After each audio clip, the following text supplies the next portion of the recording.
Hey, good morning, everyone.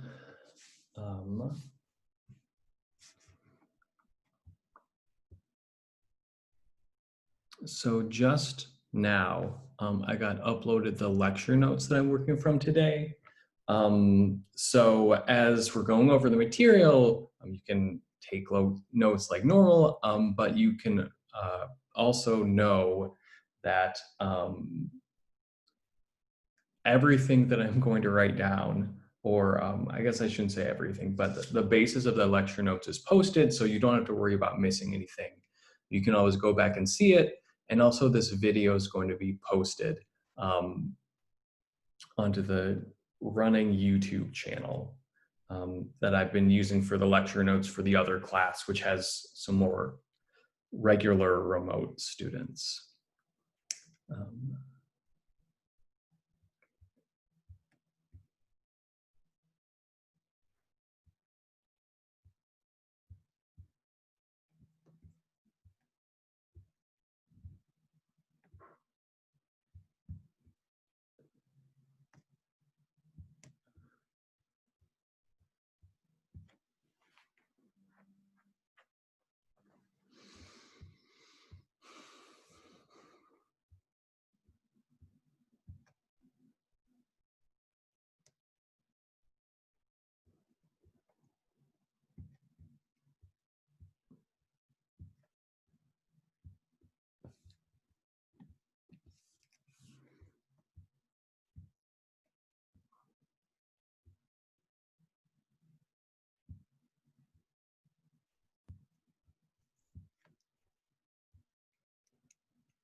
All right, so as hopefully some more of the students trickle in.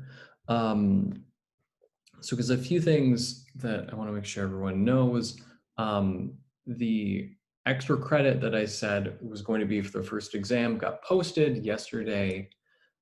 So that,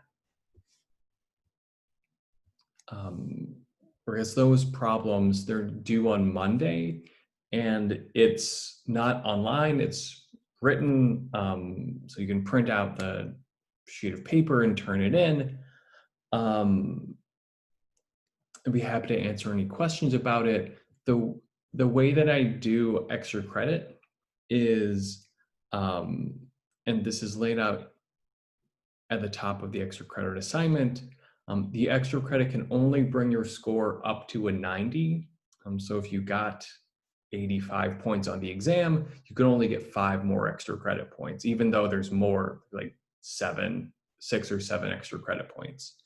That also means if you got above a 90, you can't get any extra credit. And so the reasoning for why I set it up this way is if you need the points, it doesn't really affect you. But if you didn't earn an A the first time, you can get up to 90, but not any higher.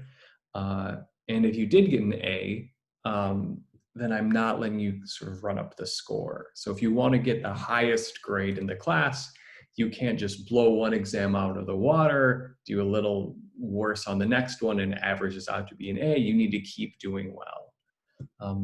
So that's the reason for the sort of weird, or the maybe different setup for problems, or the way that it's scored. And one last check.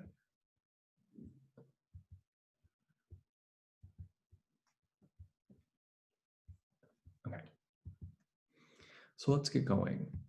What I'm going to try to do, where's that posted? So it should be an assignment. And right, so it's in the exams. Oh, did I not do it? Oh, shoot. I did it for the other group. Let me leave myself a note. So that is going to be posted as soon as we are done today. So it's written and everything.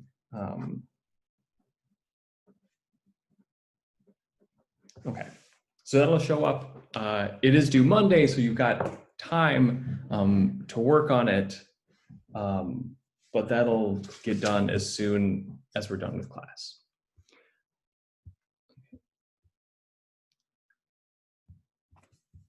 All right. So what I'm going to try to do today, I haven't really done this before for a class, so we'll see how it goes. Is I'm going to use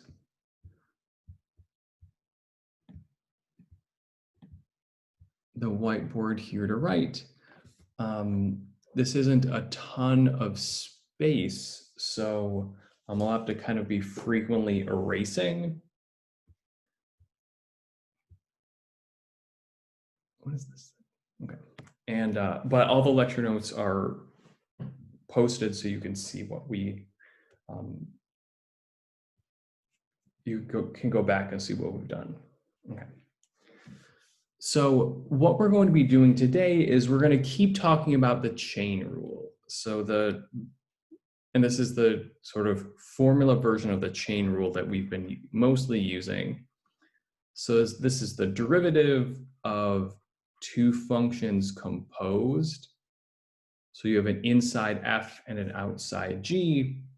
This is, you take the derivative of the outside function, the thing that was inside stays inside, but then there's a second part that says you take the derivative of the inside function and that's multiplied on the end.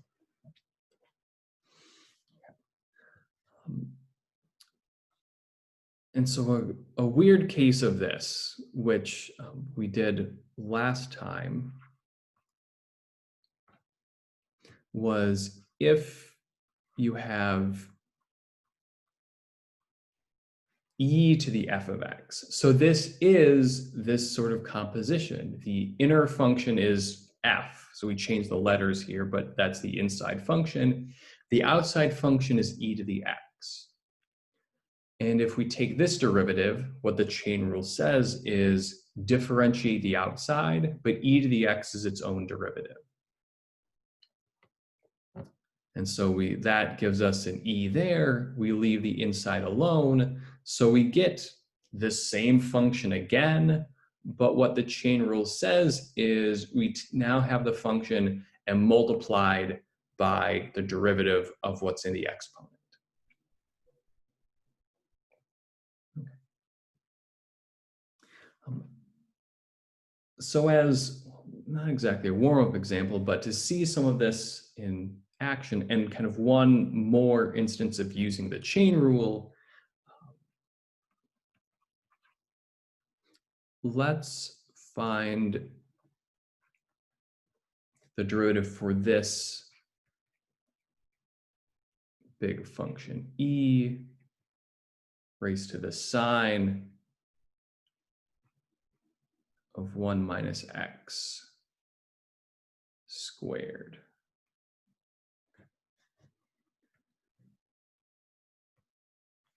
So this is complicated looking, and actually there are 4 layers to this. There's the outermost e, that's our first outside function. Inside of that we have this exponent, but that has a sign there. And then inside the sign we have this square. And then even inside the square, it's not just x squared, it's 1 minus x squared. So in this case, there are going to be repeated applications of the chain rule. And this is a case where it can be really helpful to not try to do it all at once. You can, especially if you're comfortable with it, but at the cost of writing more, it can be worth it to take your time a little bit. So first up, what we have is really this way that the chain rule applies to the exponential function. The first chain rule says this e to the x is your outermost function, take its derivative, which just gives you the e to the x again. with the same exponent, sine of 1 minus x squared.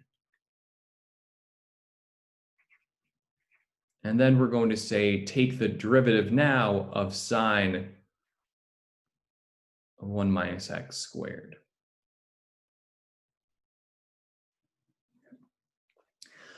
One small point to emphasize here, the square is on 1 minus x that's inside this sine function. It's not sine being squared, which we've encountered a few times. So now we have our inner derivative, and this is again a chain rule. The outermost function is sine, then we have this inside function here.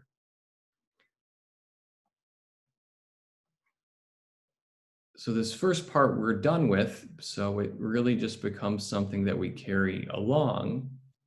But then we take the derivative of sine. Sine's derivative is cosine. So that's the new outer function there. We leave the inside 1 over x squared alone. And then we take the derivative of the inside function, which is this 1 minus x squared.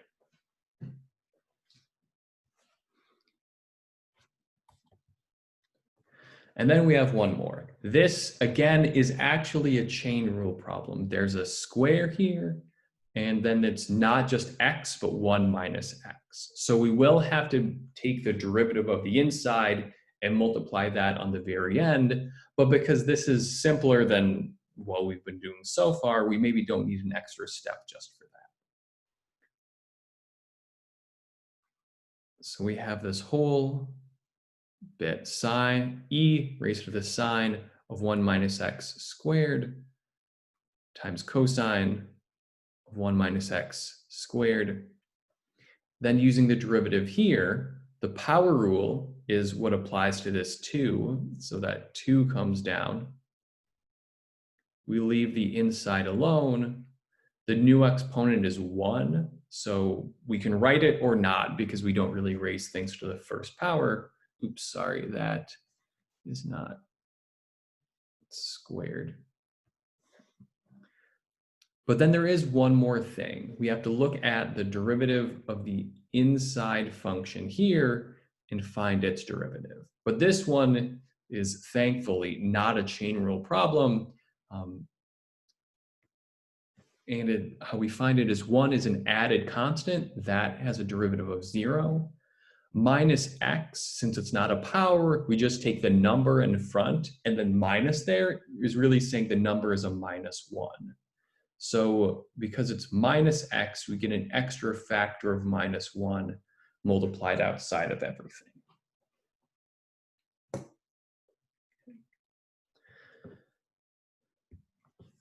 And then if you wanted to clean this up, it would really maybe be combining or multiplying this 2 and negative 1 and moving it to the front, but it doesn't get a lot better than this.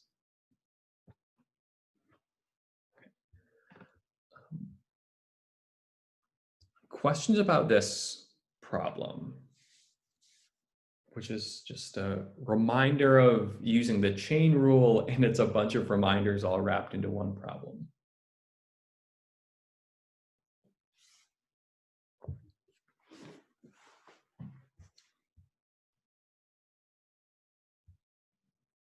Okay.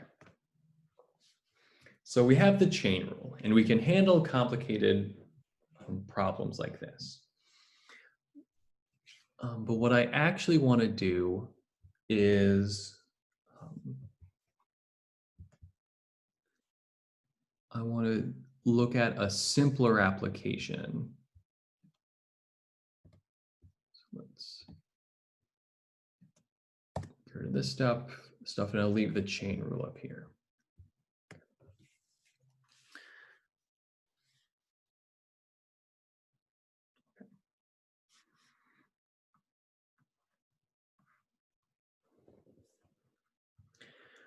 So a question that, a derivative rule we don't have is, what is the derivative of exponential functions other than e to the x?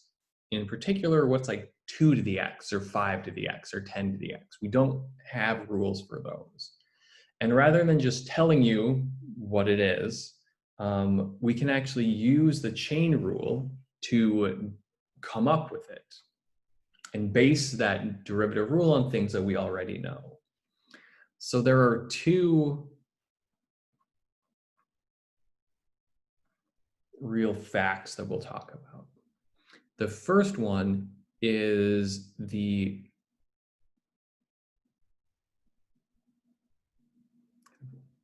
baby case of the chain rule. So here, the derivative of kx, where k here is a number, like e to the 5x or something like that. So if you have an extra constant up here, what happens is, as this general derivative formula says, is that we get this function again because the derivative of e to the x is e to the x, so nothing changes, so we get e to the kx. But then we have to take the derivative of what's in the exponent. And since it's just x and not a power, the derivative is just that number k. So this is one basic application of the chain rule. E to the kx is you get that function again, but with an extra factor of k.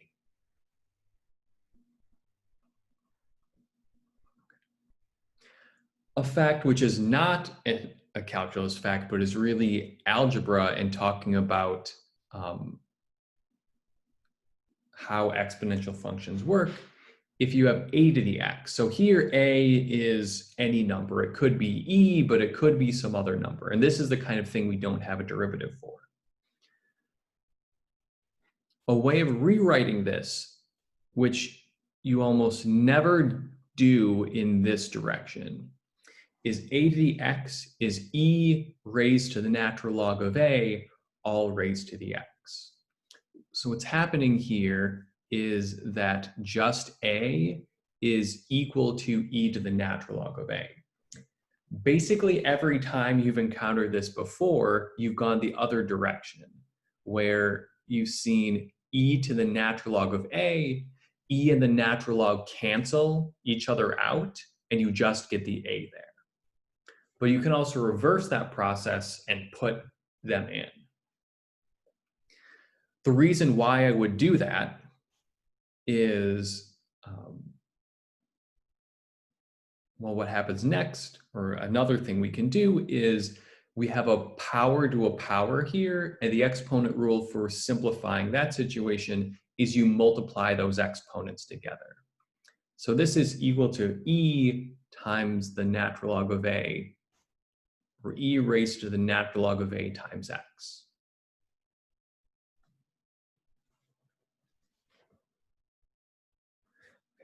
So before we really see where we're going with all this, questions about either of these two that I can clarify?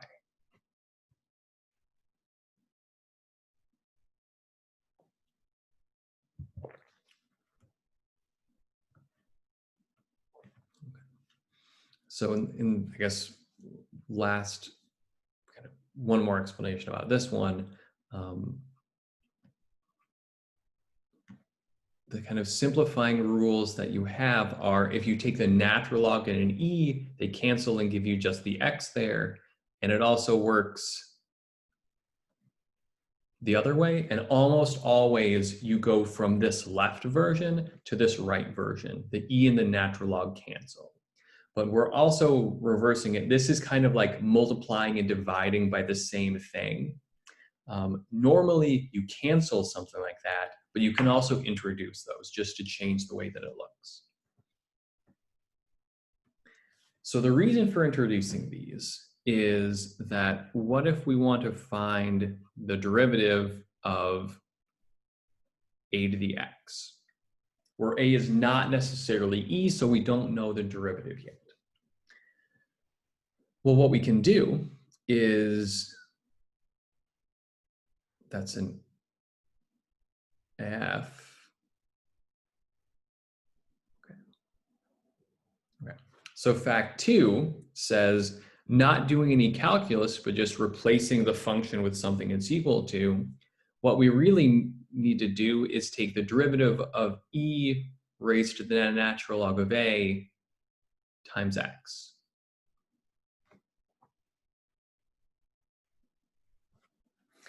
But then this is exactly the kind of function, which is what fact one is saying. We have e raised to a number, and the natural log of a is just a number times x.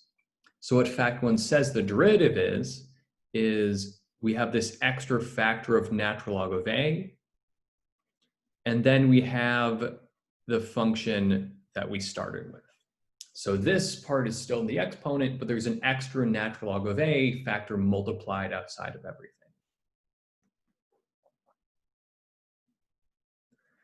And then what we can do is say, great, that's how we take the derivative, but what we really want to do is say this e to the natural log of a times x. That's more complicated than we want. Let's put that back as a to the x. Now that we're done taking the derivative, we don't need it in its more complicated form that has an e and a natural log in it. So replacing e to the natural log of a times x, we get what is actually our derivative rule. So our derivative rule, that is the takeaway you really need to have, is the derivative of a to the x is the natural log of a times a to the x.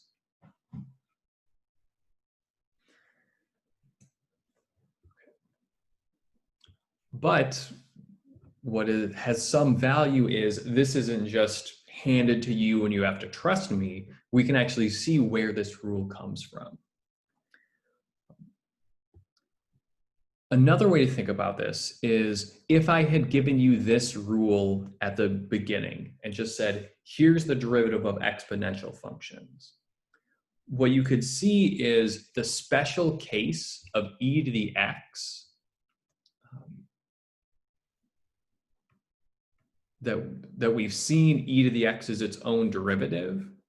So what this rule says is the derivative of e to the x is the natural log of e times e to the x. But the natural log of e is 1. These things cancel, and if there's no power, then we can think of that as a power of 1. So this rule that we know does fit in with this more general rule about taking derivatives of exponential functions.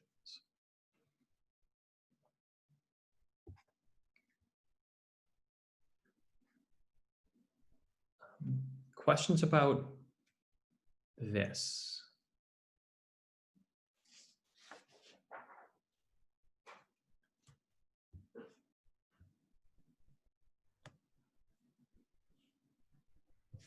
Okay.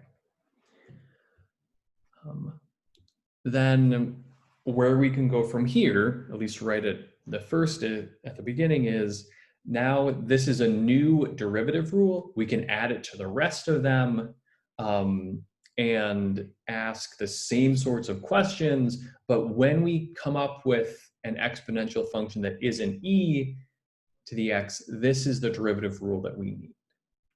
So let me clear this out.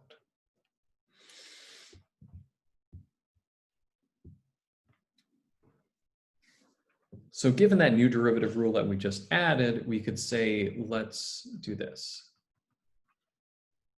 Let's find all x values where the function f of x equals x to the 2x has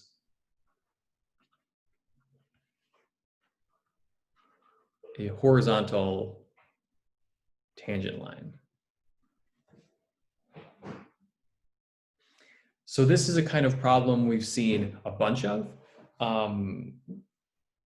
a lot of it's really familiar. The new thing which is going to show up is at some point we're going to have to take the derivative of 2 to the x, but that's where our new derivative rule comes in. So the first thing is we need to take the derivative. And when we're taking the derivative, if we want to collect all the rules that we'll need, first up, this is a product, so then we're going to use the product rule.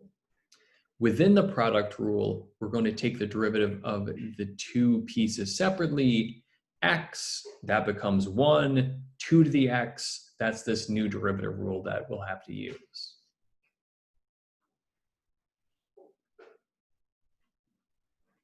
So our derivative, writing it out once just for emphasis, the product rule says we have the derivative of x, and we leave 2x alone, and then we swap, leave x alone, and take the derivative of 2 to the x. Like I said, the derivative of x is 1, so we don't get anything there, we just get 2 to the x. Here we have x, and then this new derivative rule. Exponential functions, their derivative is the same function again, but with an extra natural log factor. So we get the natural log of 2 times 2 to the x. So in this case, something to make sure you don't slip into is 2 to the x is not something where the power rule applies. So it's not that you bring down the x and make the new exponent x minus 1. It's not a power rule problem. The power rule only applies when the exponent is a fixed number, and we're reversed. So this natural log of 2 isn't like coming down from anywhere. Just what the derivative does for exponential functions is it introduces this extra factor.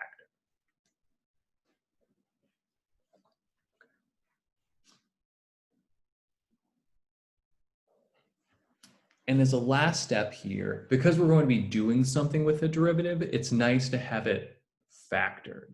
So the factoring that can happen is there's a 2 to the x in both of these terms. So we can factor that out. Sorry, we don't have that yet. We have this 2 to the x. That's the only thing in this first term. So there's a placeholder 1. There are these two factors, x and the natural log of 2.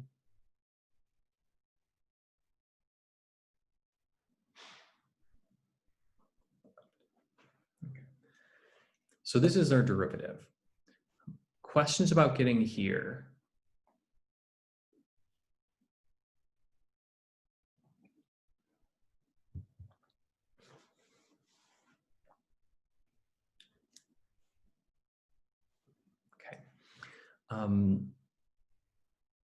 So then we have our derivative. What do we do with it? Well, horizontal tangent line, that's where the derivative is equal to 0. And since it's factored, that means we can set each factor equal to 0. 2 to the x is 0. 1 plus natural log of 2x equals 0. This first part doesn't have any solutions.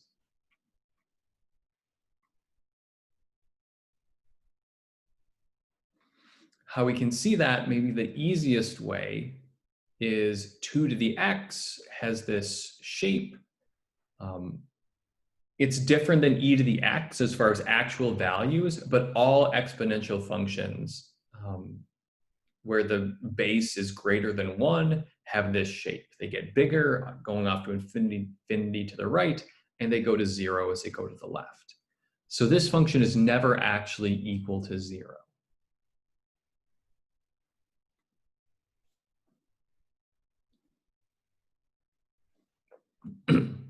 The other part, with this natural log of 2 here, it looks more complicated.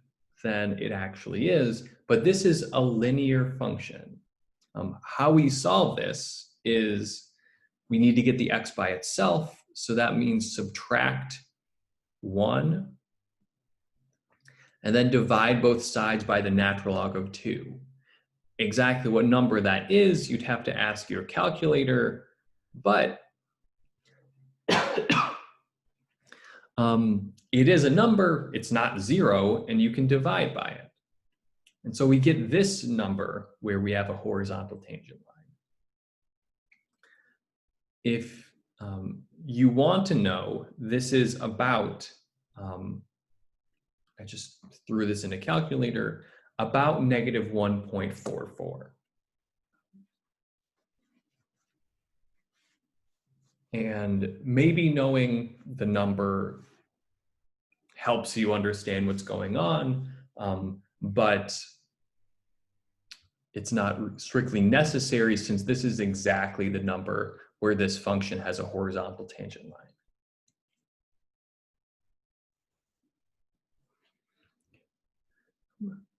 Questions about this problem?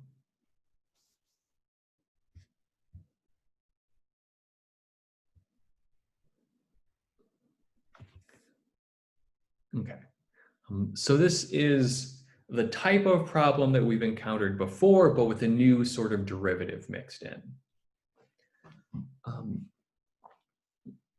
What I want to do next is it seems sort of scattershot, but there are two different types of problems I want to talk about. And the reason for introducing them is the next big topic we're going to. So let me clear this. So here's a question we could ask.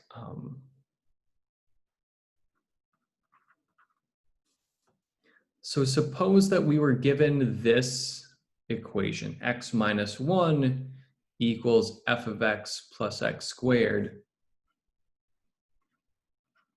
Find f prime of x. Okay. So one way that we can do this, and maybe if you thought about it for a while, maybe this would be the way that you come up with. But one thing you can do is that solve this for f of x.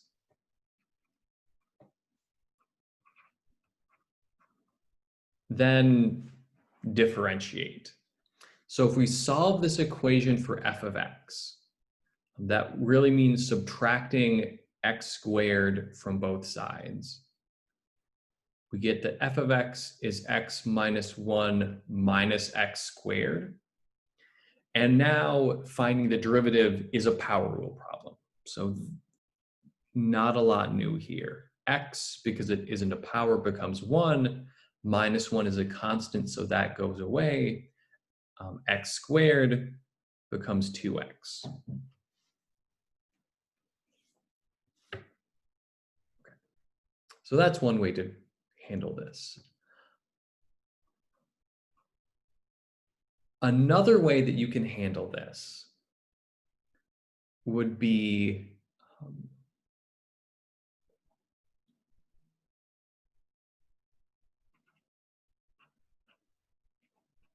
to take the derivative first and differentiate both sides of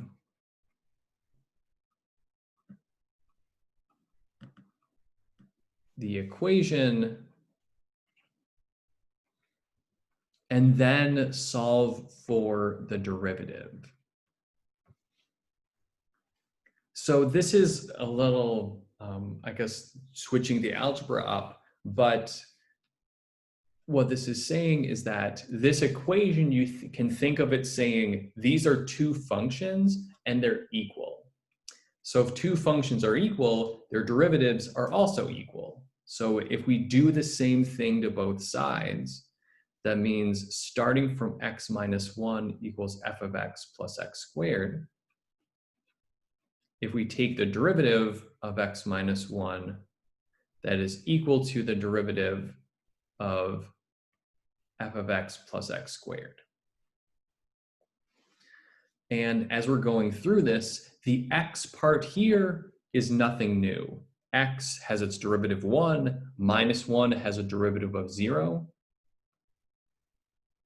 When we take this derivative, the question or the way that we approach it is that f of x, we're saying this is some function. I don't have a formula for it, but the way I write differentiating this function is the derivative of f is f prime, whatever that might be. And then the x squared here becomes 2x. And after doing this, now I say, hey, here's an equation. F prime is what I really want. Let's solve the equation for that. And now we can subtract 2x from both sides. And where we end up with is the same place we did before. So in both cases, we get the derivative is 1 minus 2x.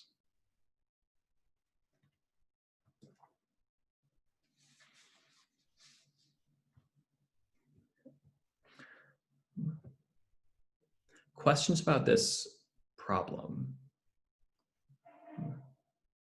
The calculus is not the hard part, but I think especially being okay with this idea.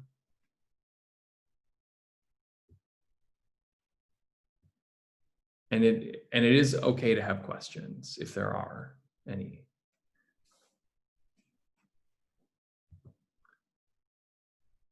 Okay.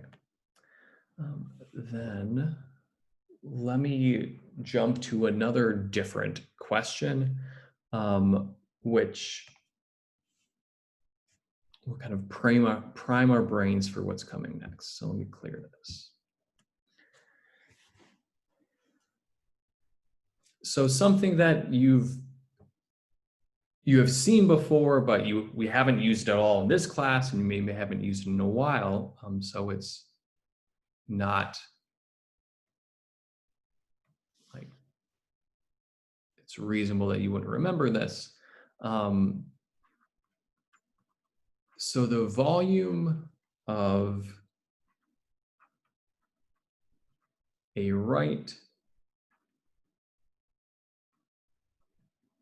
circular cylinder. So this is right circular means it's going straight up and the bottom is a circle. So what this looks like is a sort of 3D perspective rendering. This is some kind of can of soup with the bottom of the circle going back there. So in this situation, the dimensions you want to keep track of, the circle has a radius r, and the kind of height of the can is h.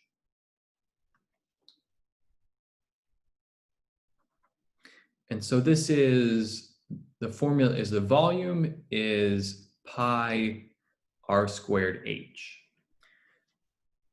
which is pi r squared, that's the area of the bottom, and the h is how tall it is. So you kind of taken the area of the bottom and stretched it out over length h, and that gives you the inside of this cylinder.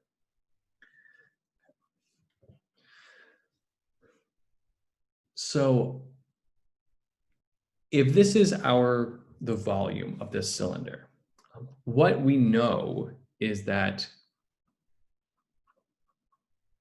if we increase the radius of the bottom circle or the height, then we get a bigger can of soup, or whatever, however you're thinking of this. And that increases the volume.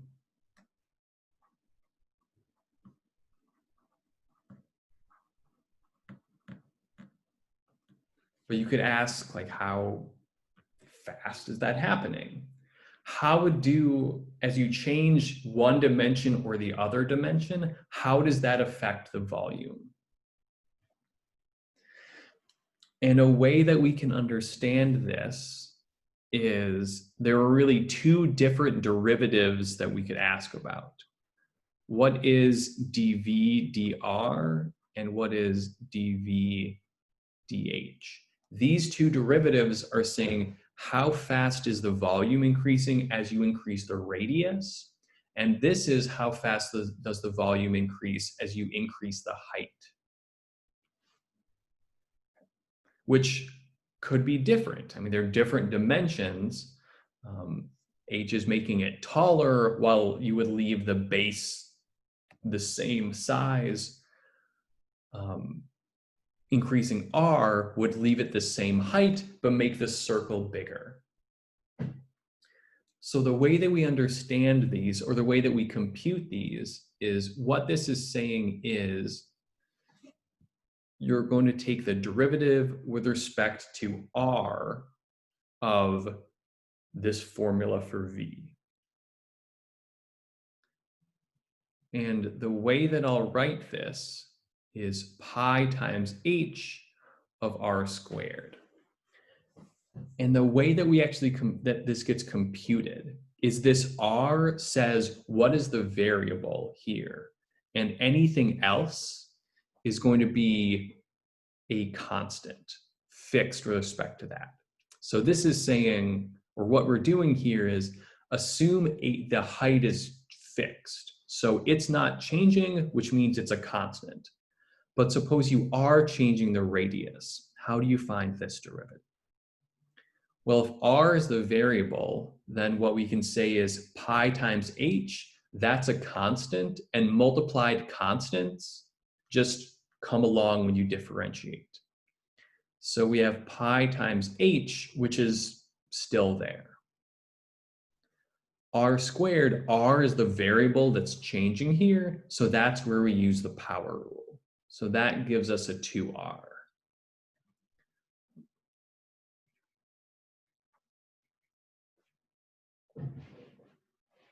And rewriting things in kind of a slightly nicer way, we get 2 pi rh. Questions about that, either what these letters mean or how the calculus is working?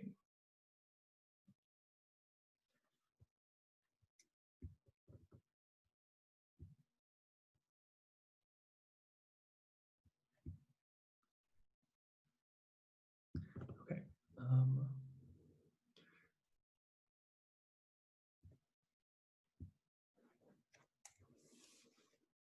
Okay.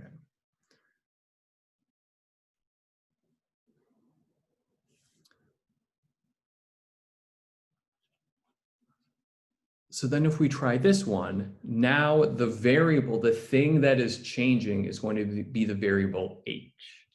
So rewriting it so we're looking at this formula, which really has two variables in it, but we're only looking at them one at a time.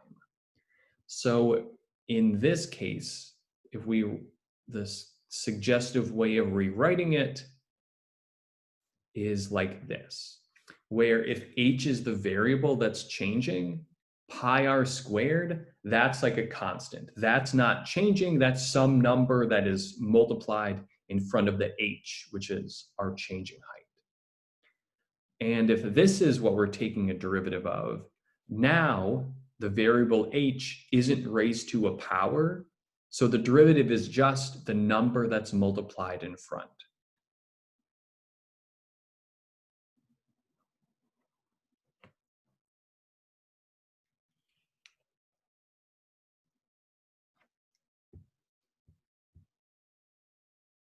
Okay. And so then the derivative is that pi r squared. Okay. Questions about this?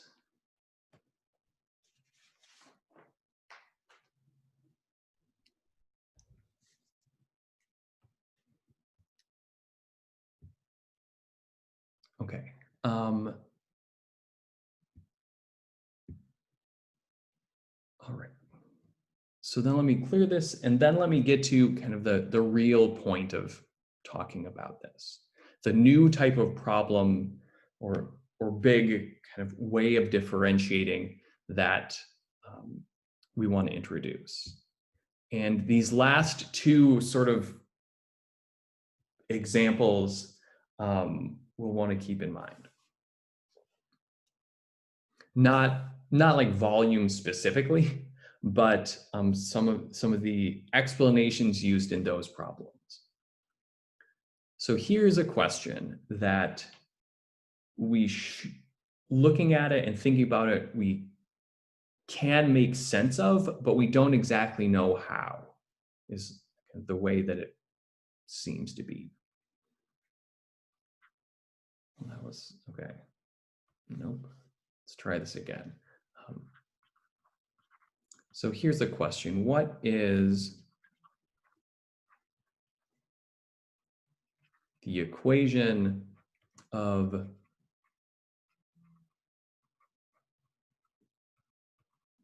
the tangent line to x squared plus y squared equals 25 at the point 4, -3? So what's going on here? X squared plus y squared is 25. If you don't immediately recall, that is the equation of a circle with radius 5, centered at the origin. So this is, that's roughly a circle. We use our imagination, so that has radius 5. The point 4, -3 is some point here. And if you pick a point on a circle, you can draw a tangent line. So this is the line that we're looking for. And so much of this makes sense. It's a circle. You can pick a point on it. You can draw a tangent line there. Tangent lines are something we've been talking about for a while and finding equations of them. The problem is every other time we've been asked this question, we've been given a function. We've been saying f of x equals something with x's in it, find the equation of the tangent line, and that's what our derivative rules are set up for. So the problem is that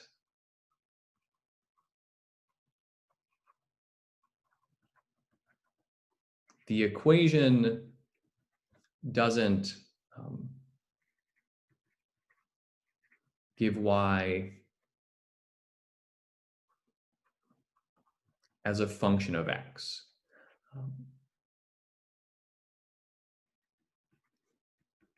But what it does is what's said to be, it implicitly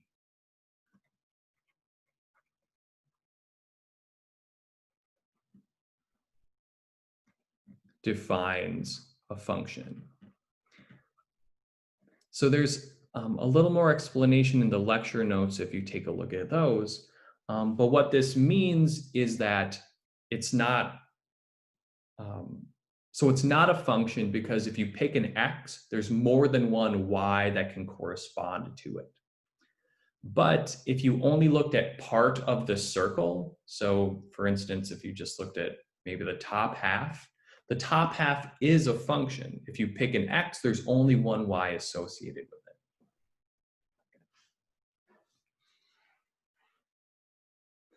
it. And this is kind of like that first example that we saw, the solving for finding f prime of x when f of x was mixed up in an equation.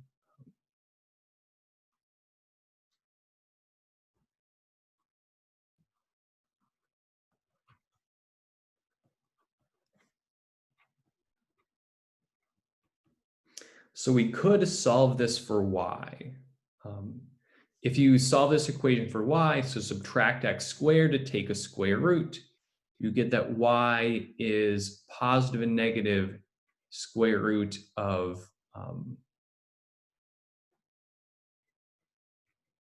25 minus x squared. With the positive square root, the top, the negative square root,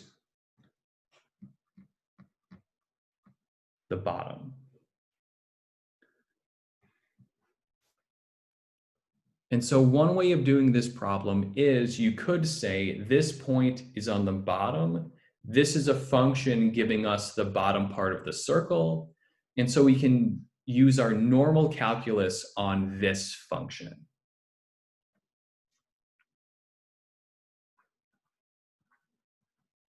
But then there's a question about what if we can't solve for y? What we're going to do, and this is where we'll pick up next time, is we're going to use what's called implicit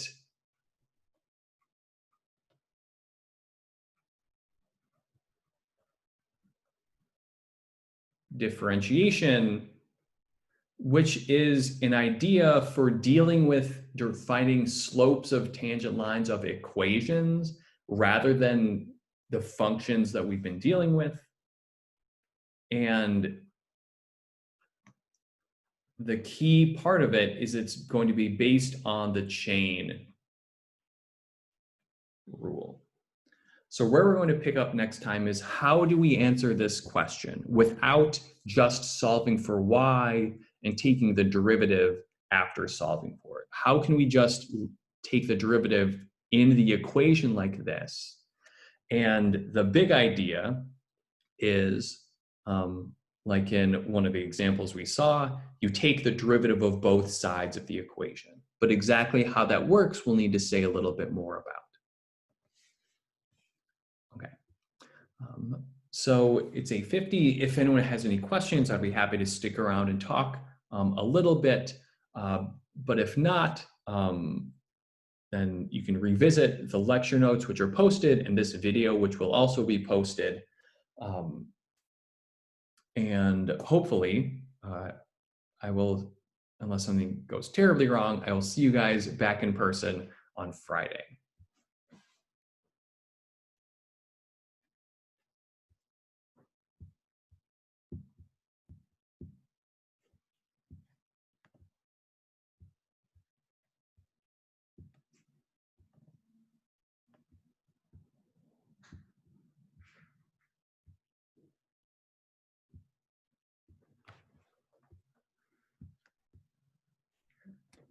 Michael and Noah, questions?